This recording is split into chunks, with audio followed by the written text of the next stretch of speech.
Welcome to Enlightenment Unknown, Life of a Spiritual Nomad. Join Reiki Master and Quantum Healing expert Wes Coons as he guides listeners through the depths of self-discovery and spiritual enlightenment to uncover the version of you we haven't met yet. Hello and welcome back to Enlightenment Unknown, Life of a Spiritual Nomad. Wes, what have you been up to since I last saw you? Andrea, it's been a couple months, hasn't it? Yeah, it's been a while. It has been a while. You know, the last few months for me has been absolutely crazy. We are redoing the season finale. That's what we're doing today. Yes, because there was something very important missing from the last season finale. Can you tell us what was missing? Yes, I can. And one of the things about this show is when I decided to create it, I was going to be real. So let's be real. The real answer is we kind of got in a disagreement, didn't we? Yeah. A little bit of one. And I overreacted. All right, let me just say something right here. Okay, you want to be real? Like, that's just what happens in life, right? Like, we sometimes don't see eye to eye on things. And Wes said that this would be raw and this would be real. And we had a little disagreement, but, you know, we were meant to bring this forth, and things are fine now, and we're happy to be back with season finale 2.0. Yes, 2.0. But the honest answer is I overreacted, Andrea, and I want to say I'm sorry. So the last couple months for me has been a lot. You know, my brother died, and that was like early Father's Day morning. And some of the real cool things that happened for me is I reached out to a friend at 5 o'clock, and she happened to pick up the phone, and I was able to go over there and, you know, not have to be alone. So that was cool. So this friend convinced me. She goes, look, you just need to have more fun, right? So she says, let's go go-karting. I'm like, okay, what could go wrong with Wes going go-karting? So we go go-karting. She cheated, by the way, and happened to win, but I think it's because she cheated. But at the end, this 12-year-old little girl rear-ended me at full speed. So my brother dies. I get this massive concussion. So literally 3 days ago, I was able to put a complete sentence together. So I was out for a month. And then we had a friend of mine, her son died, Vaughn. And that's been hard. You know, he was such a beautiful kid. I loved him. He was so fucking hard-headed. I would just look at him and say, Vaughn, would you just shut the fuck up and listen to me? And I would give him a hug. And he went home way too early. And Vaughn, I love you. We miss you. And I've enjoyed our conversations that we've had since you've gone home. Yeah, that's been a lot, Wes. So we're back. We're going to redo the season finale 2.0, and then we're going to get back on track. Season 2 is coming, and it's just going to be amazing. Yeah, it is going to be amazing. So one of the things I also wanted to share with you, I don't know, when's the last time we recorded? I haven't seen you in a couple months. I mean, it's been 2.5 months, right? Yeah. It's been a while. So I had a lot of personal things going on, and the honest answer is I was questioning whether or not to continue the podcast. And God had showed me these books that we created. Long story short, Andrea asked me to do this dragon book over a year ago. And finally, when I agreed, God showed me basically what it's supposed to look like. Then together we collaborated and created these books. And book number 2 had been done for a very long time, but it wasn't being marketed because of me. And then, you know, the podcast stopped moving forward because of me. And a friend of mine a few weeks ago had Spirit show her something. And basically what that was a new direction in her life. And I looked at that and I thought about that long and hard. I'm like, you know what? She's changing what she's doing. She made a decision that was best for her, and that's best for all involved. And when I seen that, I started thinking about my life because I was miserable. I wasn't happy. My body was riddled with pain. And I thought about it as because I wasn't doing the work that God asked me to do. So I reached out to Andrea and I said, hey, the book's been done. She's been wanting to promote it. I said, let's go ahead and get it out. And then about a week later, I asked her, I said, would you kindly help me with the podcast? It's not the same without you. This all came together at once. And the story I'm trying to share with you, the vision I'm trying to share with you, whatever the fuck you want to call this, is when we follow our divine plan, life is so much easier. I was going against the grain for various reasons. And basically, God's like, hey man, you can do what you want to do, but my life was miserable. My life sucked. So we're back here. So what's the book? Tell us about the book, Andrea. Okay, well, the second installment of the Enlightened Children's series called Sydney's New Bike is now out and available on Amazon. It's the follow-up to What Color is Your Dragon? And anyone who has read What Color is Your Dragon knows it ends on a little bit of a cliffhanger. So you've got to go out and get book 2 to see where this all goes and follow Sydney and Tessa, because they learn some really important things about manifesting. Yes, and Sydney meets a new friend. Her name is Charlotte. She's a little girl in a wheelchair who's trying to manifest a service dog. And guess what? The service dog that she eventually gets is my Abigail that we have now. Sugar, or my Yorkie that passed away a few months ago, shows up in book number 2. So it's going to be fun. And it is very, very well written. So thank you, Andrea. And I think you're going to like it a lot. Yes, we're very proud of it, and the people that have read book 2 have said that they thought it was even better than What Color is Your Dragon. So I hope you all go out there and get it. They're both available on Amazon. We're really excited about them, and we really, Wes and I, we started with What Color is Your Dragon back in January. Yep. And that's kind of how everything has progressed from there. Everything's really snowballed from there, but that was our starting point. And when Wes talks about doing God's work, like that is our purpose work, and we wanted to change the world, and we believe that that's what we're doing. Yeah, it's going to be fun. So we've got some great questions on the season finale. We're going to start recording season 2 right away.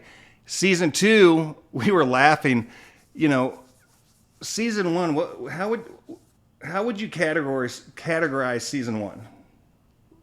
What do you mean, how would I categorize it? I mean, I just categorize it. It was fucked up, man. Oh, do you mean crazy? Yeah, it was crazy. Yeah, it was crazy. So, I've had so many people ask questions. I've had people stop me at the stoplight. I've had people stop me at the store. I was talking to my friend Yuli last night, and she was asking about the podcast. And so we're here, we're back. Hi, Yuli. Hello, everybody. And it is wonderful to be back in your car, in your home, in your life, listening to this story and taking something out of it that resonates with you. And hey, do us a favor. Tell a friend. Remember Gene Walters back in the day? He had Farm Fresh or whatever. He said, he'd always say, tell a friend. If you want to help us do more God's work, tell a friend. Click on there and give us a 5-star review. And let's start with those questions. All right, let's see what we've got. So, question number 1. Wes, did you have any other experiences with haunted houses before this?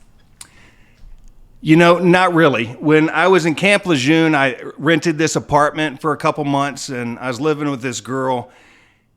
And every night it was 8 o'clock at night. Every night at 8 o'clock at night, all of her religious stuff would fall off the wall at the same time. That was so creepy.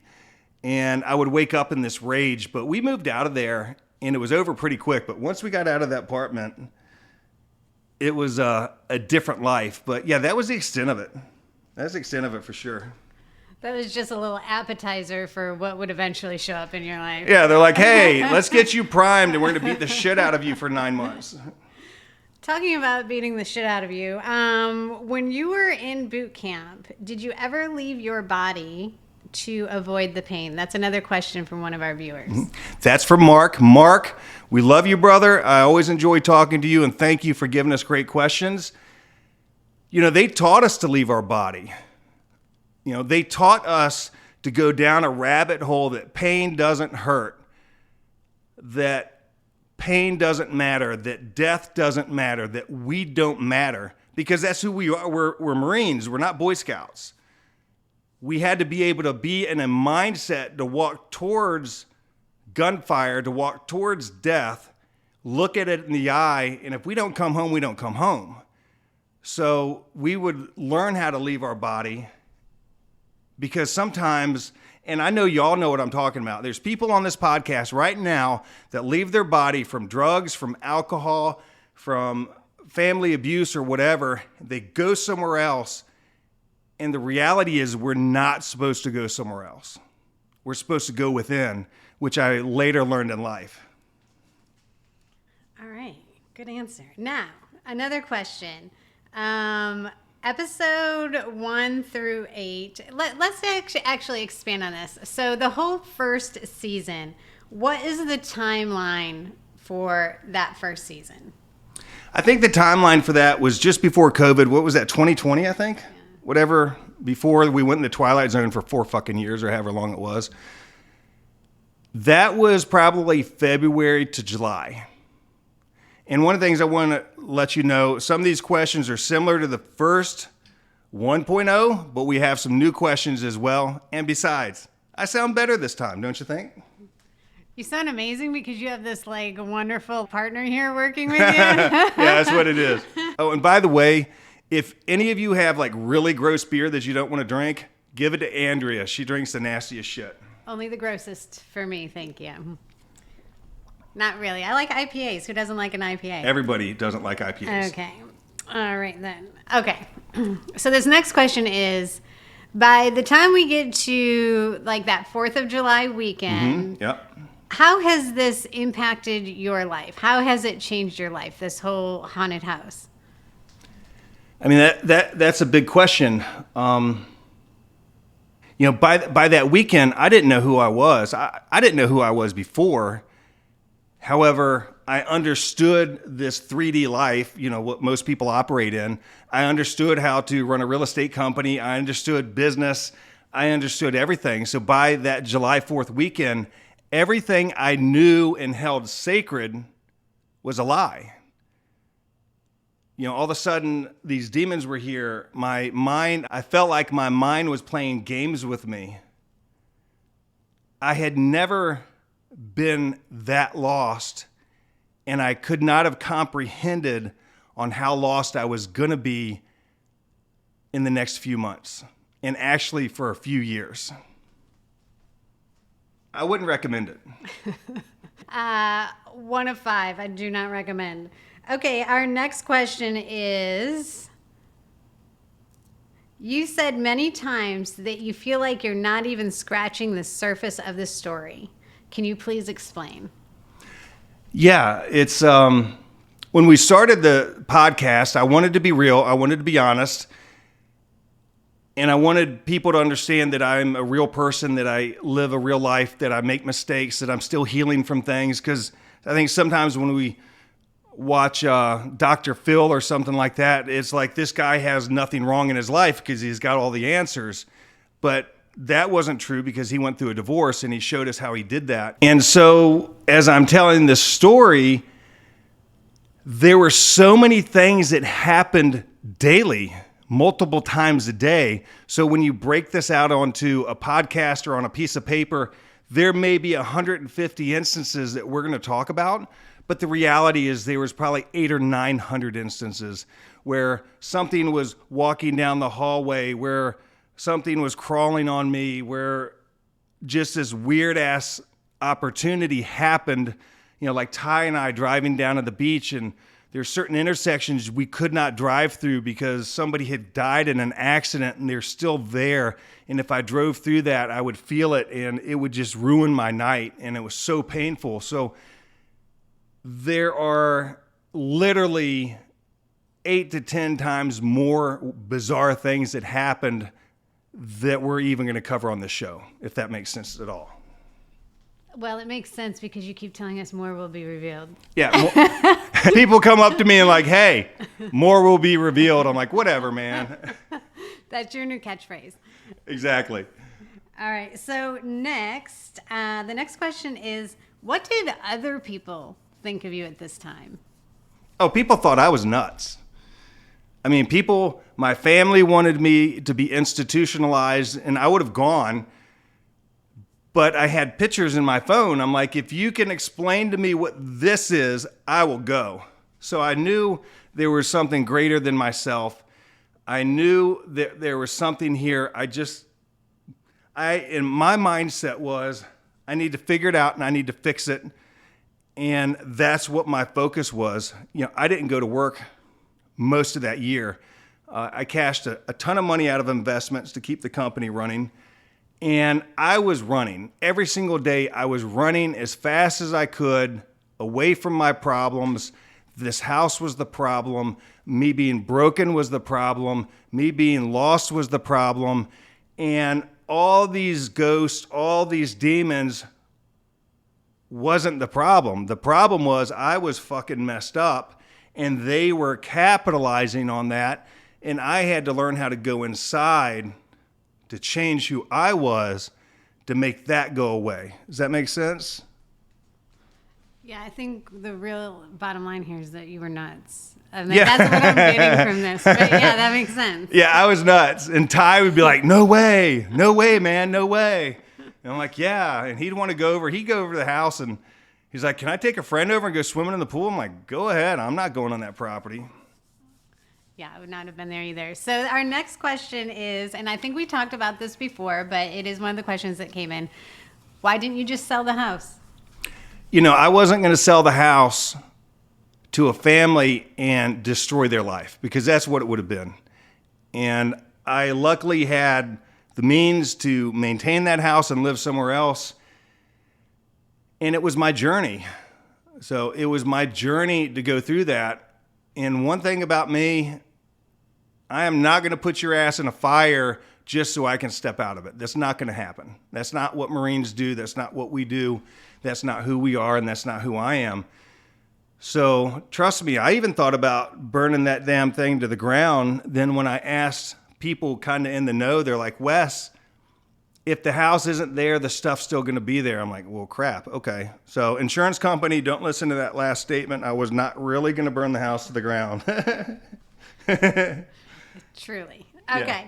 So our next question is, did you ever go to the doctor and tell them what was happening during all of this? Oh, hell no. They would have locked me up.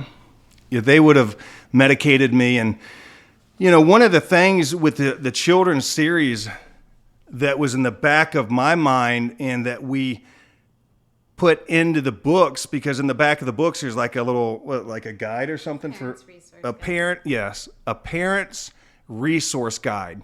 So if you have a child, and everybody's children that are being born these days, and for the last probably 12 years or so, your kid is coming in enlightened already. Their gifts are already turned on. Many of them remember past lives like it was yesterday. So when Timmy comes to mom and says, I'm hearing voices, she's going to run to the doctor, and the doctor's going to medicate, because that's what they do in America. That's what they do in 2024. And maybe, just maybe, the child isn't sick. Maybe the child is fucking special. And if our word's not getting out there to everybody as best we can, how are they going to know? How are they going to know there's something else out there? And I'm not saying don't go to the doctor. For me, I didn't go to the doctor. I wasn't going to put up with that shit because I knew what it would be. And it's like when I go to the doctor now and he tells me that I'm obese and he's 250 pounds overweight. I'm like, I don't feel obese, but, we'll see. I think I'm actually shockingly good looking, but that's just me. Shockingly. Shockingly. All right. Next question. Have you ever seen a miracle? Oh my gosh. I see miracles all the time. I mean, I seen one yesterday. I had a husband and wife come in. Long story short, they went to a destination wedding. She picked up a dark energy that was incredibly powerful. He called me this week. And one of the things I can do is I can see stuff when people start sharing the story. So I knew what was going on. She comes into my healing space, and it was so uncomfortable having her in the room So I put her on the table first and did the work, and she's a non-believer, which I can appreciate. She's like, I don't believe in God. I don't believe in this spirituality shit. None of it's fucking real. I'm like, hey, I understand. That's where I was 5 years ago. But when she got off the table, she starts to cry. And I'm like, are you okay? And she just looked at me and I said, you felt the angels touching you, because her angel team came in. She had 2 guides and 4 angels come in and work on her. And when they do, I step away from the table. So I was 6 feet away from her. And she felt them touching her body. And that was a God moment. God came in, touched this woman. There's no explanation whatsoever. And how do you deny that? And that's how this process was with me. How do I sit there and see a demon staring at me? I could take a freaking picture of it. And if that's real, how is God not real? So I see miracles. I've seen hundreds and hundreds and hundreds of miracles. And if you want to experience some of those, Google Integrated Healing Systems, VB Healer, read the reviews. See what people says about that. See how God interacted with them and changed their life. Those are all miracles. Yes, you've got to go look at those reviews, because I don't know anyone that has more 5-star reviews than Wes Coons. And if there's one thing Wes Coons loves, You're stupid. it's a 5-star review. But I'm serious. Yeah. Read those reviews. You will be amazed. Yeah, and I know she's teasing me right now. This isn't about the reviews. This is about getting a message from God on what allowing Him to touch you will do. And there's plenty of healers that do this work. And if you want to see what that miracle is, go in there and check that out. Like my one friend, I'm not going to say her name because she wouldn't want it shared. I watched Sandra Grace work on her. The angels came in. Her body was physically moving back and forth on the table. And when it was done, she's been lupus free for years. And she just had some blood work the other day done. And the doctor said, there's no sign of lupus in your body. He didn't understand it. Yeah, it's freaking amazing. It is. It is. And Sandra Grace made that happen. Jesus flowed through her to heal that person. And it's it changed her life. Yeah, I imagine it changed it in the most beautiful way. That's amazing, Wes. All right. The next question from one of the listeners is, how do I know if spirits are near me or attached to me? Well, if your life is starting to suck all of a sudden, that might be a good opportunity. I notice when they are around me, they don't attach to me really anymore because of the work I do at the level I do it. It's taken me a long time to build that protection. But if something is watching me or near me, I will have this underlying anger. So I'll find myself driving and not necessarily have road rage, but look at somebody who's acting goofy and have a negative thought. That's not who I am anymore. So it's subtle changes that aren't you. Or if your shoulder hurts and you have an attachment, the shoulder's really going to hurt. It will find your weak spot and magnify it so it can feed off that energy. And the next question is, how do you fix that? You reach out to me. I can help remove it. There's other healers that can help remove it. If you're not in this market, go to VB Healer on Instagram. Go to vbhealer.com. I will help you find somebody in your market that we can do this work if I can't do it long distance. Okay, that was literally my next question, is where can they go? So That's wonderful. Those are most of the questions that we got, but I have one question for you, Wes. Like, one? Well, I might have more. Give me a minute. What has been your biggest, I don't know, takeaway or lesson, or what has been your biggest takeaway from doing season 1? Facing my fears. This has been hard for me. Watching life happen. The reality is this happened 5 years ago, and I am at some level struggling from this experience still today. Not like I was. In the story that we're saying it's over in 9 months, the fuck it was. Some of that stuff was there for years, which we'll get to, but it changed everything for me. It's just facing that fear. If you remember in episode 3, Andrea's like, hey, how's it going? I'm like, oh, besides me being on my hands and knees, screaming at the top of my lungs, crying in the shower, it's fucking great. I had forgotten how bad that journey was. I had forgotten how scared I was.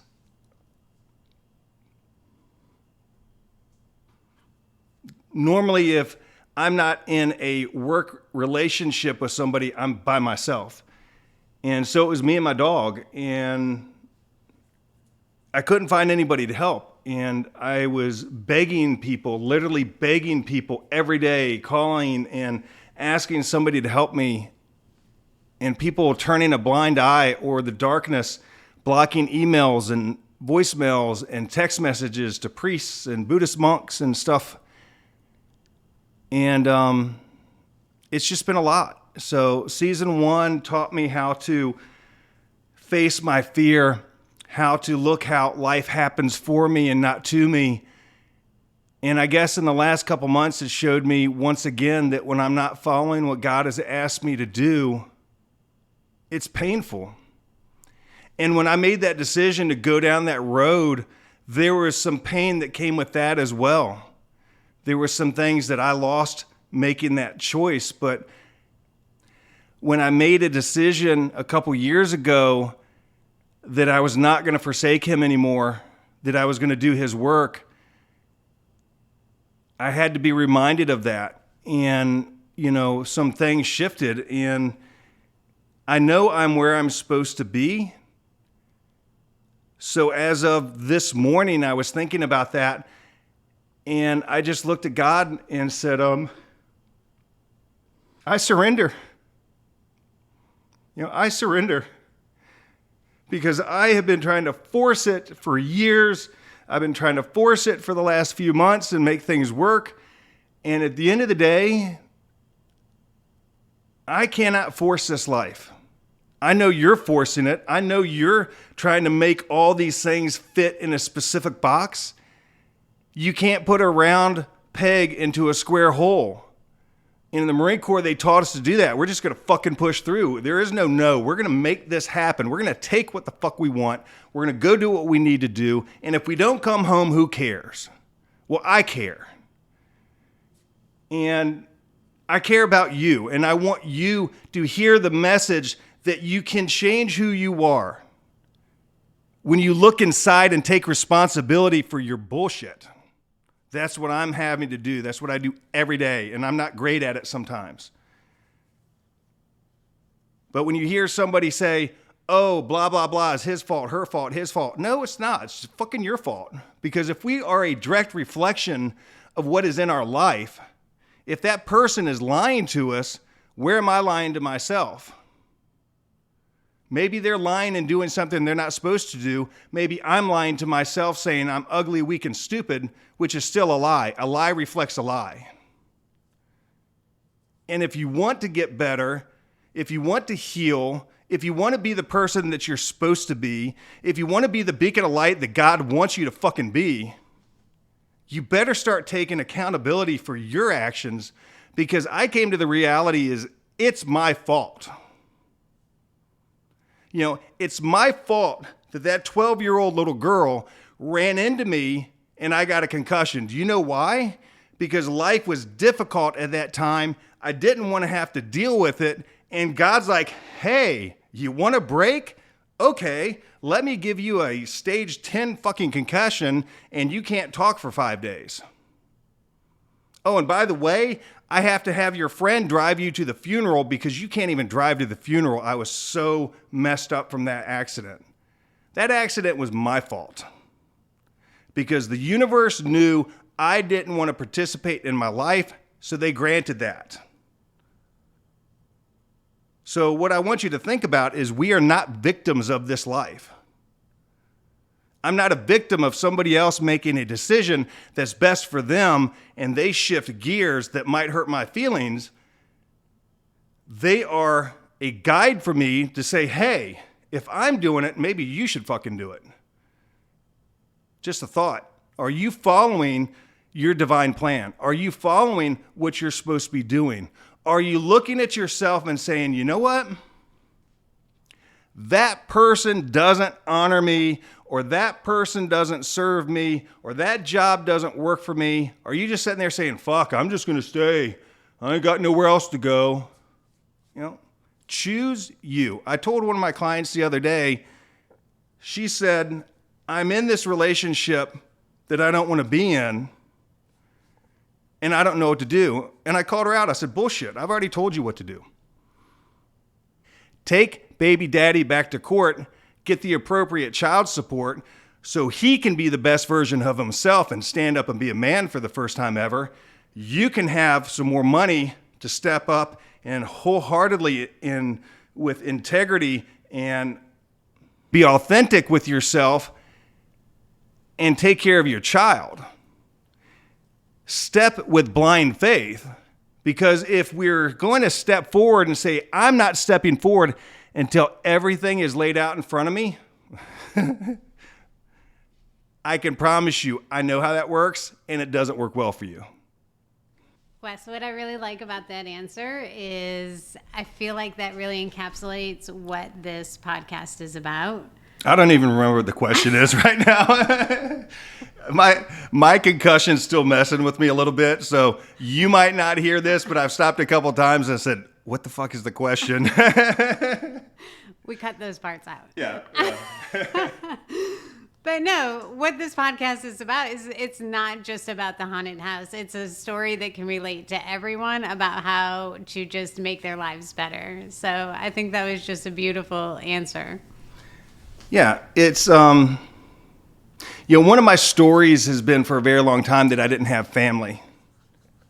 I may not have family with my blood in it, but I have family. And on days that I needed a ride to my brother's funeral, a friend stepped up. And, I've had people step up over and over and over. And I actually drove to Norfolk to go have dinner with a friend. And if you know me at all, I'm not going 2 exits past Virginia Beach, leaving the oceanfront to do fucking shit. You know that, Andrea. Andrea's like, you won't come to my house. I'm like, no, I won't. But I did drive to Norfolk. And, the reality is I'm not perfect. And I'm going to make mistakes. And I'm going to call myself out on it because it helps me heal. And one of the things that somebody told me a long time ago is the things that haunt us live in the dark. You can light a match in a dark cavern and the light will fill the cavern. When we start bringing it out in the forefront of who we are and saying it out loud, things change. So if you haven't been told this lately, I love you. I love you unconditionally. No matter who you are, what you're doing, whatever you think mistakes you have, it's irrelevant. You're loved, you're gifted, you're beautiful. Yeah, that's beautiful, Wes. Thanks. I don't have any other questions other than what do you want listeners to know about season 2? What can they expect? Oh yeah, we're going into season 2.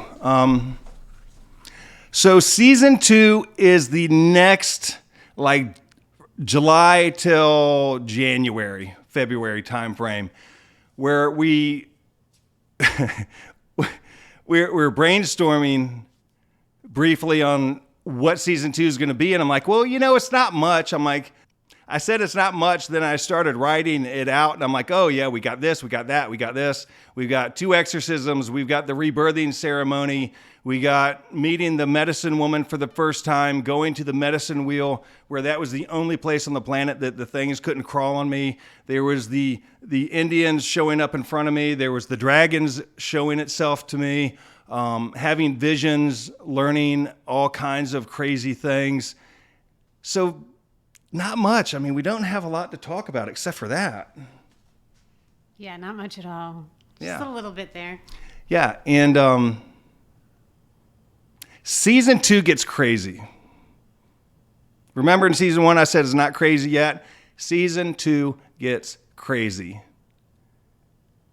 And I think you're going to like it. Oh, and at the end, you're going to find out about this beautiful love story. You'll have to wait to hear that. Yeah, don't give away any spoilers. All right. Thank you, Wes. And before we sign off, I do want to say I am happy to be back. Wes was very upfront and real at the beginning of this episode about us having a falling out. And I have to say that the work that Wes and I do on our various projects is I always call it our purpose work. And not having that in my life for a couple months was really hard for me. So I'm glad to be back. I'm glad Wes is back, and I can't wait for you guys to hear season 2. Yes, so we finally got Andrea to admit it was her fault, and maybe she's going to share with us about the quote-unquote friend that came in town this weekend that she was supposed to go to dinner with last night that she won't talk about. Just saying. I don't know what you're talking about. We will see you soon. Thank you so much.